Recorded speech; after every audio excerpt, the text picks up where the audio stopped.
Hello everyone, good morning. कैसे हैं आप सभी लोग? आई होप अच्छे होंगे। मैं प्रिया स्वागत करती हूं आप सभी का आपके अपने यूट्यूब चैनल में। आज मैं फिर से बात करने जा रही हूं जो सीटेट जुलाई में एसएसटी में 60 क्वेश्चन पूछे जाने हैं उनके बारे में। ये जो क्वेश्चन पूछे जाते हैं कक्षा 6 से लेकर 8 तक के एनसीईआरटी से पूछे जाते हैं, ये आप लोगों को पता है। जिसमें आपको तीनों क्लास की हिस्ट्री, पॉलिटी, ज्योग्राफी पढ़नी रहती है, वहीं से क्वेश्चन बनते हैं। अगर आप लोग थ्योरी अच्छी तरीके से पढ़ लेते हैं 2-3 बार, तो 60 में से 50 क्वेश्चन आपके अवश्य सही हो जाएंगे। लेकिन ऐसा तभी होगा जब आप लोगों ने थ्योरी अच्छी तरीके से पढ़ रखी होगी। मैं ऐसा इसलिए बोल रही हूँ क्योंकि जो सीटेट जनवरी में हुआ था 21 जनवरी को, उसमें मैंने दिया था एग्ज़ाम अभी इससे पहले वाला। उसमें मेरे 60 में से 52 नंबर एसएसटी में आए हैं। इसीलिए मैं आप लोगों को सजेस्ट कर रही हूँ कि आप लोग थ्योरी अवश्य पढ़िए। बिना थ्योरी के एग्ज़ाम में क्वेश्चन नहीं सॉल्व होंगे। थ्योरी पढ़ने के बाद में आप लोग प्रैक्टिस सेट लगाइए। उसके साथ साथ में जो पिछली परीक्षा में पूछे गए प्रश्न हैं उनको सॉल्व कर लीजिए। आपका एग्ज़ाम अवश्य पास हो जाएगा। और मैं इसके लिए आपको किसी भी बैच कोर्स की परचेज करने की या जुड़ने की ज़रूरत नहीं है, क्योंकि सीटेट की जो परीक्षा है उसमें एसएसटी के जो क्वेश्चन पूछे जाते हैं, जब ऑलरेडी आप लोगों को पता है इसमें 6 से लेकर 8 तक की एनसीईआरटी को पढ़नी रहती है, तो आप लोग सेल्फ स्टडी से भी उसको पढ़ सकते हैं और उसको समझ सकते हैं थ्योरी वाइज से, और क्वेश्चन ज़रूर सॉल्व हो जाएंगे। इसलिए मेरी तो यही सजेशन रहेगी, आप लोग सेल्फ स्टडी करिए और अच्छे से थ्योरी को पढ़िए, क्वेश्चन सॉल्व हो जाएंगे।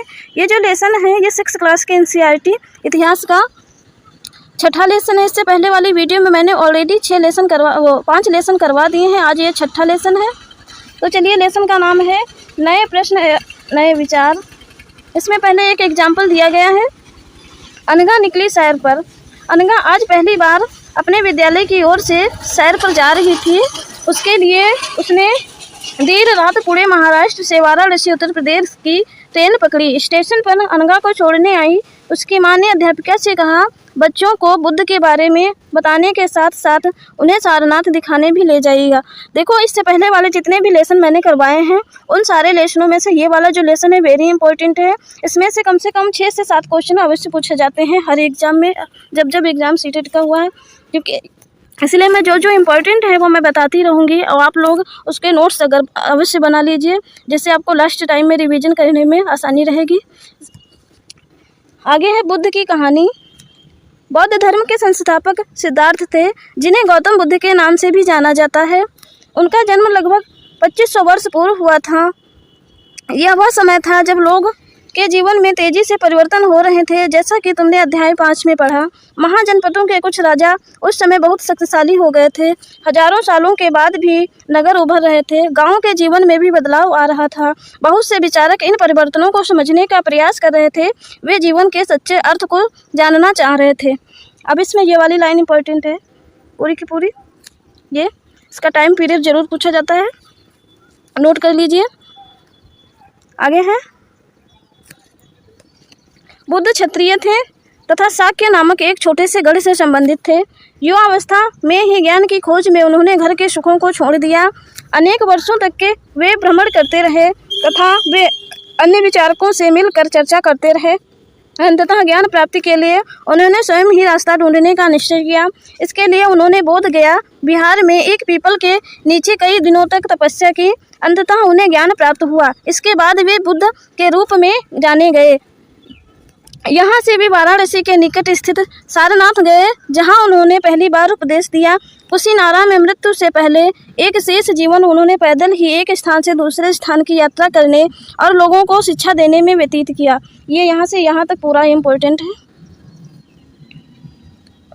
ये वाला ये लाइन की बुद्ध किस गढ़ से संबंधित है, तो ये शाक्य इम्पोर्टेंट है।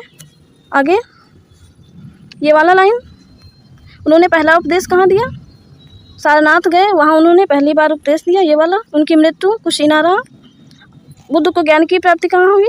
बोध गया बिहार में पीपल वृक्ष के नीचे कई दिनों तक तपस्या की, जहाँ उन्होंने ज्ञान की प्राप्ति हुई।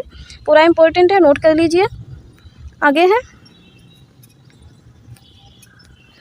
बुद्ध ने शिक्षा दी कि यह जीवन कष्टों और दुखों से भरा है, और ऐसा हमारी इच्छा और लालसाओं जो हमारी हमेशा पूरी नहीं हो सकती के कारण होता है। बुद्ध कभी हम जो चाहते हैं वह प्राप्त कर लेने के बाद भी संतुष्ट नहीं होते हैं एवं और अधिक वस्तुओं को पाने की इच्छा करने लगते हैं। बुद्ध ने इस लिप्सा को तृष्णा कहा है। बुद्ध ने शिक्षा दी है कि आत्म संयम अपनाकर हम ऐसी लालसा से मुक्ति पा सकते हैं। अब ये वाली जो लाइन है ये पूरी, और उसके साथ में ये वाली लाइन, ये दो लाइन स्टेटमेंट में एक साथ में पूछी गई हैं। आप लोग जब पिछली परीक्षाओं को सॉल्व करेंगे, जो क्वेश्चन पूछे गए हैं, तो उसमें आप लोगों को ये देखने को मिलेंगी। ये दोनों लाइन स्टेटमेंट में पूछी गई हैं, नोट कर लीजिए। आगे है सारनाथ स्तूप। इस इमारत को स्तूप के नाम से जाना जाता है। यहीं पर बुद्ध ने अपना सर्वप्रथम उपदेश दिया था। इसी घटना की स्मृति में यह स्तूप का निर्माण किया गया। अध्याय 10 में तुम स्तूपों के बारे में अधिक पढ़ोगे। अगले लेसन में स्तूपों के बारे में बताया जाएगा। ये वाला स्तूप, इसके बारे में कहा गया है।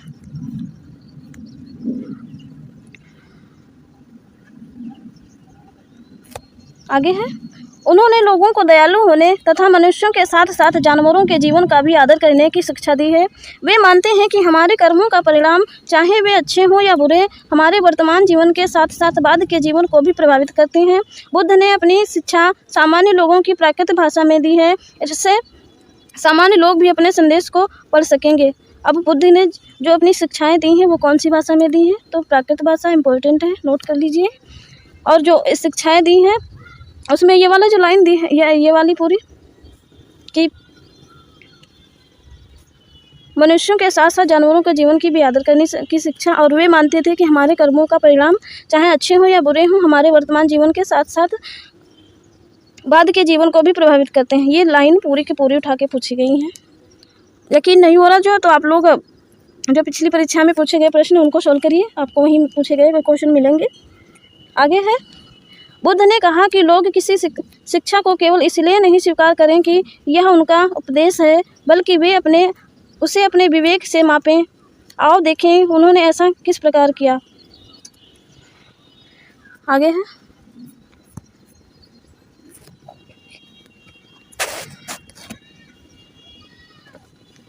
किस्सा गौतमी की कहानी। यह बुद्ध के विषय में एक प्रसिद्ध कहानी है। एक समय की बात है, किस्सा गौतमी नामक एक स्त्री का पुत्र मर गया था। इस बात से वह इतनी दुखी हुई कि वह अपने बच्चे को गोद में लिए नगर के सड़कों पर घूम घूम कर लोगों से प्रार्थना करने लगी कि कोई उसके पुत्र को जीवित कर दे। एक भला व्यक्ति उसे बुद्ध के पास ले गया। बुद्ध ने कहा, मुझे एक मुट्ठी सरसों के बीज लाकर दो, मैं तुम्हारे पुत्र को जीवित कर दूंगा। किस्सा गौतमी बहुत प्रसन्न हुई, पर जैसे ही वह बीज लाने के लिए जाने लगी तभी बुद्ध ने उसे रोका और कहा, ये बीज एक ऐसे घर से मांग कर लाओ जहाँ किसी की मृत्यु न हुई हो। किस्सा गौतमी कई दरवाजे से दूसरे दरवाजे गई, लेकिन वह ऐसा जहाँ भी उसने पाया कि हर घर में किसी न किसी के माता पिता, भाई बहन, पति पत्नी, बच्चे, चाचा चाची, दादा दादी की मृत्यु हुई थी। आगे क्वेश्चन दिया है, बुद्ध दुखी माँ को क्या शिक्षा देने का प्रयास कर रहे थे। मतलब किस्सा गौतमी को वो शिक्षा देना चाहते थे बुद्ध जी कि जो भी संसार में आया है उसकी मृत्यु तो निश्चित है। आगे है, उपनिषद के बारे में क्या होते हैं। उसी समय बहुत से दूसरे अन्य चिंतक भी दार्शनिक प्रश्नों का उत्तर ढूंढने का प्रयास कर रहे थे। उनमें से कुछ मृत्यु के बाद के जीवन के बारे में जानना चाह रहे थे, जबकि अन्य यज्ञों की उपयोगिता के बारे में जानने को उत्सुक थे। इनमें से अधिकांश चिंतकों का यह मानना था कि विश्व में कुछ तो ऐसा है जो कि स्थायी है और मृत्यु के बाद भी बचा रहता है। उन्होंने इसका वर्णन आत्मा और ब्रह्म अथवा सार्वभौम आत्मा के रूप में किया है। वे मानते हैं कि अंततः आत्मा तथा ब्रह्म एक ही है। इम्पोर्टेंट है ये लाइन, ये यहाँ से। ऐसे कई विचारों का संकलन उपनिषदों में हुआ है। उपनिषद उत्तर वैदिक ग्रंथों का हिस्सा थे। उपनिषद का शाब्दिक अर्थ है गुरु के समीप बैठना। इन ग्रंथों और अध्यापकों और विद्यार्थियों के बीच बातचीत का संकलन किया गया है। प्रायः वे विचार सामान्य वार्तालाप के रूप में प्रस्तुत किए गए हैं। अब ये वाला इम्पोर्टेंट है यहाँ से। उपनिषद का शाब्दिक अर्थ है गुरु के समीप बैठना, और इन ग्रंथों में अध्यापकों और विद्यार्थियों के बीच बातचीत का संकलन किया गया है। वेरी इंपॉर्टेंट है ये, नोट कर लीजिए। आगे है, भारतीय दर्शन की 6 पद्धति। षड दर्शन। सदियों से भारत द्वारा सत्य की बौद्धिक खोज का प्रतिनिधित्व दर्शन की 6 शाखाओं ने किया। ये वैश्विक न्याय, सांख्य, योग पूर्व मीमांसा और वेदांत या उत्तर मीमांसा के नाम से जाने जाते हैं। दर्शन की इन 6 पद्धतियों की स्थापना क्रमशः ऋषि कणाद, गौतम, कपिल, पतंजलि, जैमिनी और व्यास द्वारा की गई मानी जाती है, जो आज भी देश में बौद्धिक चर्चा को दिशा देते हैं। जर्मन मूल के ब्रिटिश भारतीय फ्रेडरिक मैक्स मूलर के अनुसार दर्शन की 6 शाखाओं का विकास कई पीढ़ियों के दौरान व्यक्तिगत विचारकों के योगदान से हुआ। यद्यपि ये एक दूसरे से भिन्न दिखते हैं, तथापि सत्य की समझ इनकी समझ में आधारभूत तालमेल दिखता है। अब ये वाला यहाँ से इम्पोर्टेंट है, यहाँ से मैच करने वाला क्वेश्चन बनेगा ये सब, यहाँ से लेके यहाँ तक। जैसे कि ये वैश्विक दर्शन, न्याय दर्शन, सांख्य दर्शन, योग दर्शन, पूर्व मीमांसा और उत्तर मीमांसा या वेदांत, एक साइड में ये लिख देंगे। और ये इसमें से कौन से ऋषि इनसे रिलेटेड हैं, एक तरह ऋषियों के नाम दे देंगे। जैसे कि वैश्विक दर्शन, तो इसमें कणाद हो जाएंगे, ऋषि कणाद। फिर न्याय दर्शन गौतम, सांख्य दर्शन कपिल, योग दर्शन पतंजलि, पूर्व मीमांसा जैमिनी और व्यास, पूर्व मीमांसा और उत्तर मीमांसा व्यास। यहाँ से आपको मैच करने वाला क्वेश्चन बनेगा, नोट कर लीजिए इसको साइड लिख के साइड में। आगे है एक वार्तालाप दिया गया है, बुद्धिमान भिखारी। यह वार्तालाप छांदोग्य उपनिषद नामक प्रसिद्ध उपनिषद की एक कहानी पर आधारित है। वेरी इंपॉर्टेंट, ये पहली ही लाइन हो जाती है ये पूरी। देखो जो इम्पोर्टेंट है वो आप लोगों को मैं बताती चल रही हूँ, आप लोग नोट कर लीजिए, क्योंकि इतना तो आप लोगों को करना पड़ेगा खुद से कि नोट्स ज़रूर बना लीजिए, जिससे लास्ट टाइम में रिवीजन करने में आप लोगों को बहुत ज़्यादा हेल्प मिलेगी। आगे है शौनक व अभिप्रातरणित नामक 2 ऋषि सार्वभौम आत्मा की उपासना करते थे। एक बार ज्यों ही वे भोजन करने बैठे, एक भिखारी आया और भोजन मांगने लगा। शौनक ने कहा, हम तुम्हें कुछ नहीं दे सकते। भिखारी ने पूछा, विद्वजन आप किसकी उपासना करते हैं? अभिप्रातरणी ने उत्तर दिया, सार्वभौम आत्मा की। ओह, इसका मतलब आप यह जानते हैं कि यह सार्वभौम आत्मा संपूर्ण विश्व में विद्यमान है। ऋषियों ने कहा, हाँ, हम यह जानते हैं। भिखारी ने फिर पूछा, अगर यह सार्वभौम आत्मा संपूर्ण विश्व में विद्यमान है तो यह मेरे अंदर भी विद्यमान है, और मैं कौन हूँ? मैं इस विश्व का ही तो एक भाग हूँ। तुम सत्य बोलते हो युवा ब्राह्मण, इसलिए हे ऋषि, मुझे भोजन न देकर आप उस सार्वभौम आत्मा को भोजन देने से मना कर रहे हैं। भिखारी की बात की सच्चाई जानकर ऋषियों ने उसे भोजन दे दिया। ये वार्तालाप पूछ लिया जाता है, पढ़ लीजिए सही से।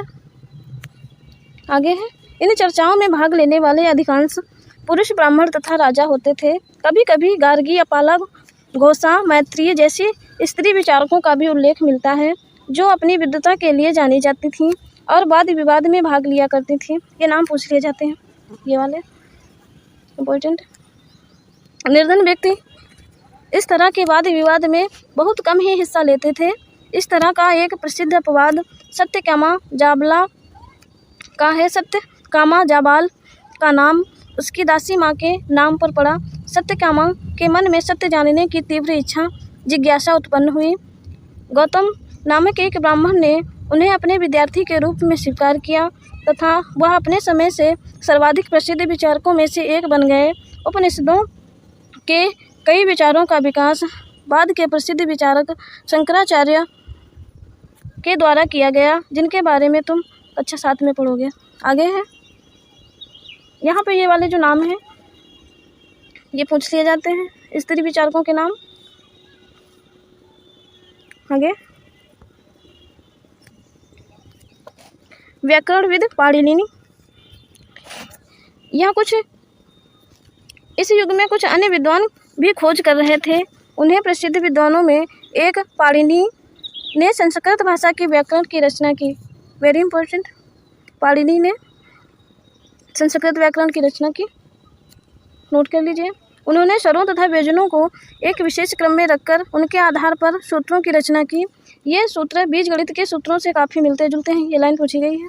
ये इसका प्रयोग कर उन्होंने संस्कृत के प्रयोगों के नियम लघु सूत्रों लगभग 3000 के रूप में लिखा। 3000 सूत्र तैयार किए। आगे है, अभी तक बौद्ध धर्म के बारे में पढ़ रहे थे, अब दूसरा धर्म है जैन धर्म।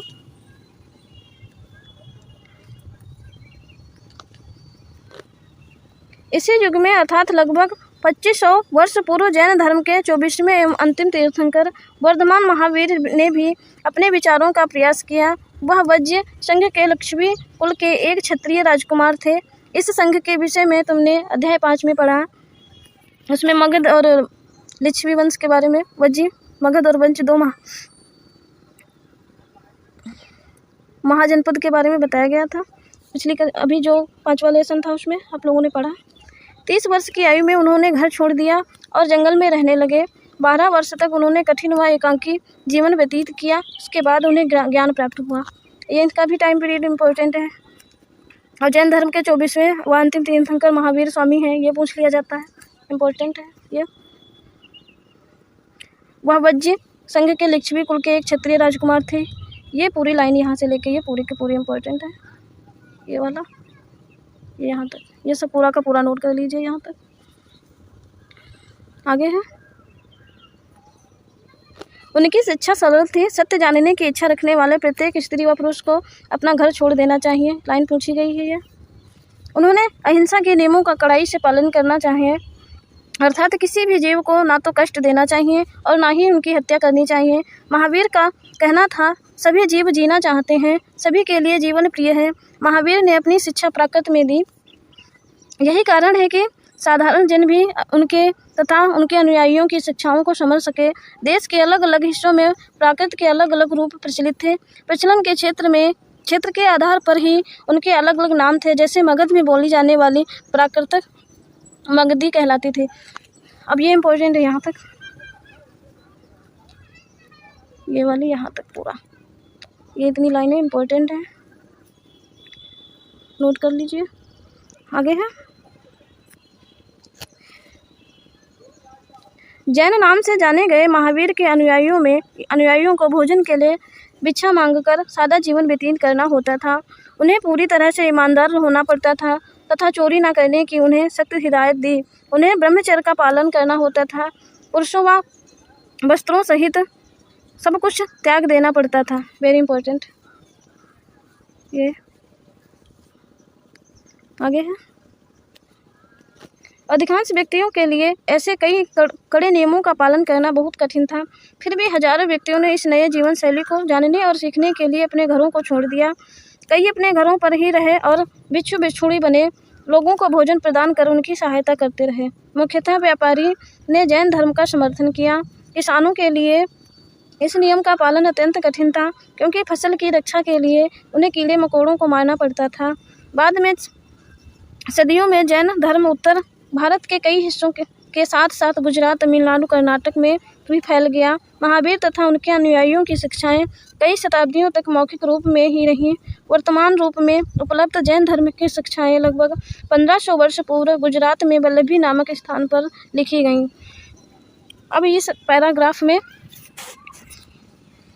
ये जो लाइनें दी गई हैं, ये यहाँ से लेके ये कि मुख्यतः व्यापारियों ने जैन धर्म का समर्थन किया। एक ये स्टेटमेंट में पूछी गई लाइन है। फिर किसानों के लिए इन नियमों का पालन करना अत्यंत कठिन था। ये वाला, ये सारी की सारी लाइनें पूछी गई हैं। और ये वाली जो लाइन है, ये वर्तमान के रूप में उपलब्ध जैन धर्म की शिक्षाएं लगभग 1500 वर्ष पूर्व गुजरात के वल्लभी नामक स्थान पर लिखी गई हैं। नोट कर लीजिए। जैन शब्द जिन शब्द से निकला है, जिसका अर्थ होता है विजेता। आगे संघ क्या होते हैं, इसके बारे में। महावीर तथा बुद्ध दोनों का ही मानना था कि घर का त्याग करने पर ही सच्चे ज्ञान की प्राप्ति हो सकती है। ऐसे लोगों के लिए उन्होंने संघ नामक संगठन बनाया, जहां घर का त्याग करने वाले लोग एक साथ रह सकें। संघ में रहने वाले बौद्ध भिक्षुओं के लिए बनाए गए नियम विनय पिटक नामक ग्रंथ में मिलते हैं। विनय पिटक में हमें पता चलता है कि संघ में पुरुषों और स्त्रियों के रहने की अलग अलग व्यवस्था थी। सभी व्यक्ति संघ में प्रवेश ले सकते थे। अब ये लाइन पूरी की पूरी इम्पोर्टेंट, ये वाली,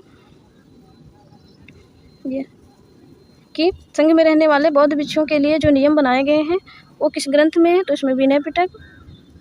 आगे है, सभी व्यक्ति संघ में प्रवेश ले सकते थे। हालांकि संघ में प्रवेश लेने के लिए बच्चों को अपने माता पिता से, दासों को अपने स्वामी से, राजा के यहाँ काम करने वाले लोगों को राजा से तथा कर्जदारों को अपने देनदारों से अनुमति लेनी होती थी। एक स्त्री को इसके लिए अपने पति से अनुमति लेनी होती थी। पूरी की पूरी लाइन इंपॉर्टेंट है, ये पूछी गई लाइनें हैं। आगे, संघ में प्रवेश लेने वाले स्त्री पुरुष बहुत सादा जीवन व्यतीत करते थे।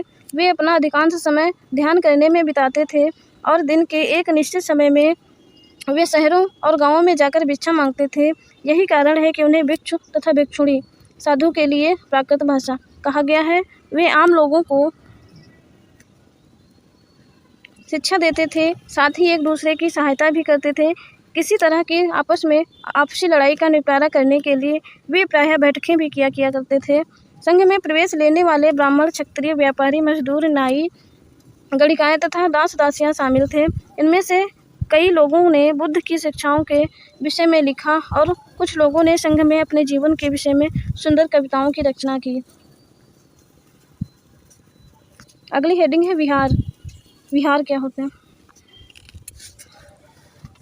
जैन तथा बौद्ध भिक्षु पूरे साल एक स्थान से दूसरे स्थान घूमते हुए उपदेश दिया करते थे। केवल वर्षा ऋतु में जब यात्रा करना कठिन हो जाता था तो वे एक स्थान पर ही निवास करते थे। ऐसे समय में अपने अनुयायियों द्वारा उद्यानों में बनवाए गए अस्थायी निवासों में अथवा पहाड़ी क्षेत्रों की प्राकृतिक गुफाओं में रहते थे। जैसे जैसे समय बीतता गया, भिक्षु भिक्षुणियों ने स्वयं तथा उनके समर्थकों ने अधिक स्थायी शरण स्थलों की आवश्यकता का अनुभव किया। तब कई शरण स्थल बनाए गए जिन्हें विहार कहा गया। अब विहार किसे कहेंगे?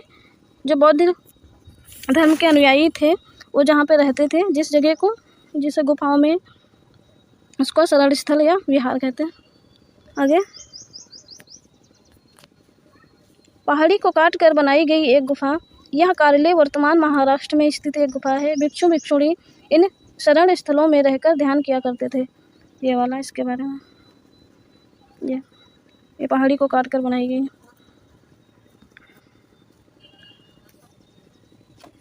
एक बौद्ध ग्रंथ से ज्ञात होता है, जिस तरह महासागरों में मिलने पर नदियों की अलग अलग पहचान समाप्त हो जाती है, ठीक उसी तरह बुद्ध के अनुयायी जब भिक्षुओं की श्रेणी में प्रवेश करते हैं तो वे अपना वर्ण, श्रेणी और परिवार सब त्याग देते हैं। ये पूरी लाइन उठा के पूछी गई हैं, ऐसे जैसे ये लिखी हैं ऐसे ही पूछी गई हैं। इम्पोर्टेंट है, नोट कर लीजिए। आगे है, लकड़ी के बनाए गए तथा बाद में इनके निर्माण में ईंटों का भी प्रयोग होने लगा। विहार के बारे में बात हो रही है। पश्चिमी भारत में विशेषकर कुछ विहार पहाड़ियों को खोदकर बनाए गए। प्रायः किसी धनी व्यापारी, राजा अथवा भूस्वामी द्वारा दान में दी गई भूमि पर विहार का निर्माण होता था। स्थानीय व्यक्ति भिक्षुणियों के लिए भोजन तथा वस्त्र, दवाइयाँ लेकर आते थे, जिसके बदले वे भिक्षु और भिक्षुणी लोगों को शिक्षा देते थे। आगे आने वाली शताब्दियों में बौद्ध धर्म उपमहाद्वीप के विभिन्न हिस्सों के साथ साथ बाहरी क्षेत्र में भी फैल गया। इस समय बौद्ध धर्म की एक नई धारा महायान का विकास हुआ। इसकी दो मुख्य विशेषताएं थीं। पहले, मूर्तियों में बुद्ध की उपस्थिति सिर्फ कुछ संकेतों के माध्यम से दर्शाई जाती थी। मिसाल के तौर पर उनकी निर्माण प्राप्ति को पीपल के पेड़ से की मूर्ति द्वारा दर्शाया जाता था, पर अब बुद्ध की प्रतिमा बनाई जाने लगी थी। इनमें अधिकांश मथुरा में, जो कुछ तक्षशिला में बनाई गई जाने लगी। अब ये वाली जो थी, ये बौद्ध धर्म की दो विशेषताएं, जो बौद्ध धर्म की जो एक नई धारा थी महायान, उसकी दो विशेषताएं थी। ये विशेषताएं पूछी जाती हैं कि पहली एक, ये मूर्तियों के रूप में उपस्थिति में संकेत माध्यम से दर्शाया जाने लगा। और मिसाल के तौर पर जैसे कि उनकी निर्माण प्राप्ति को पीपल के पेड़ की और मूर्ति को दर्शाया जाता है। ये इनकी विशेषताएं पूछी जाती हैं, इम्पोर्टेंट है। और जो बुद्ध की जो प्रतिमाएं हैं वो कहाँ बनाई जाने लगी? तो यहाँ ये स्थान है, मथुरा और तक्षशिला में बनाई जाने लगी थी। आगे, दूसरा परिवर्तन बौद्ध सत्य में आस्था से लेकर आया। बौद्ध सत्य उन्हें कहते हैं जो ज्ञान प्राप्ति के बाद एकांत वास करते हुए ध्यान साधना करते थे, लेकिन ऐसा करने के बजाय वे लोगों को शिक्षा देने और मदद करने के लिए सांसारिक परिवेश में ही रहना ठीक समझने लगे। धीरे धीरे बोधिसत्व की पूजा काफ़ी लोकप्रिय हो गई और पूरे मध्य एशिया, चीन और बाद में कोरिया तथा जापान तक फैल गई। बौद्ध धर्म कहाँ कहाँ तक फैला, ये जो नाम दिए हैं देश के, ये पूछ लिए जाते हैं। चीन, मध्य एशिया में चीन, कोरिया, जापान, इम्पोर्टेंट है। बौद्ध धर्म का प्रसार पश्चिमी और दक्षिणी भारत में हुआ, जहाँ बौद्ध भिक्षुओं के रहने के लिए पहाड़ों में दर्जन गुफाएं खोदी गईं। ये पूरा का पूरा लेसन वेरी इंपॉर्टेंट है, आप लोग इसको तो स्किप मत करना, जरूर पढ़ लेना अच्छे से, बहुत सारे क्वेश्चन बनेंगे यहाँ से। बौद्ध धर्म दक्षिण पूर्व की ओर श्रीलंका, म्यांमार, थाईलैंड, इंडोनेशिया सहित दक्षिण पूर्व एशिया के अन्य भागों में भी फैल गया।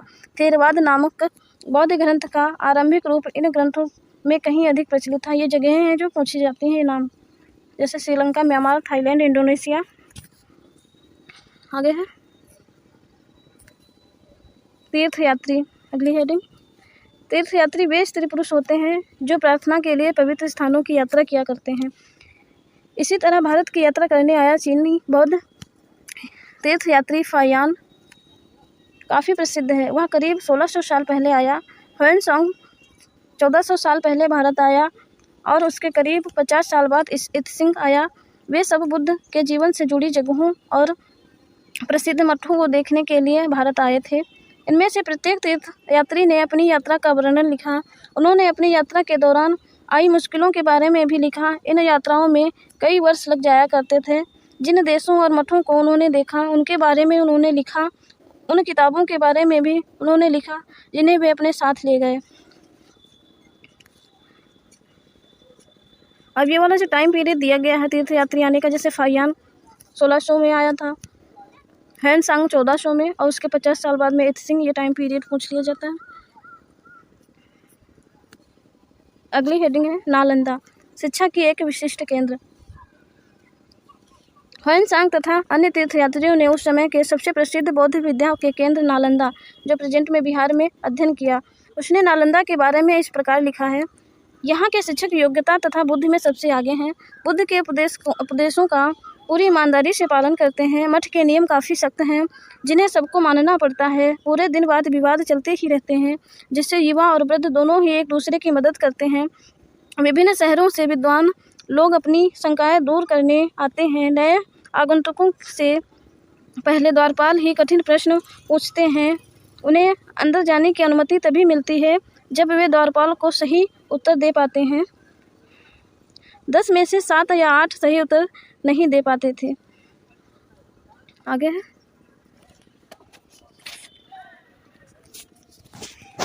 अगली हेडिंग है जीवन के चरण। आश्रम, आश्रम का तात्पर्य है जीवन के चरण से है। ब्रह्मचर्य, गृहस्थ, वानप्रस्थ तथा संन्यास 4 आश्रमों की व्यवस्था की गई है। ब्रह्मचर्य के अंतर्गत ब्राह्मण, क्षत्रिय तथा वैश्य से यह अपेक्षा की जाती है कि वह इस चरण के दौरान सादा जीवन बिताकर वेदों का अध्ययन करेंगे। गृहस्थ आश्रम के अंतर्गत उन्हें विवाह कर एक गृहस्थ के रूप में रहना होता है।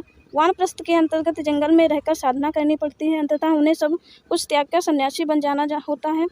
आश्रम व्यवस्था ने लोगों को अपने जीवन के कुछ हिस्सा ध्यान में लगाने पर बल दिया। अब ये जो आश्रम है, एक तरफ आश्रम के नाम दे दिए जाएंगे और उसमें क्या करना होता है इस तरफ लिख दिया जाएगा। मैच करने वाला क्वेश्चन यहाँ से बनेगा, इम्पोर्टेंट है, नोट कर लीजिए।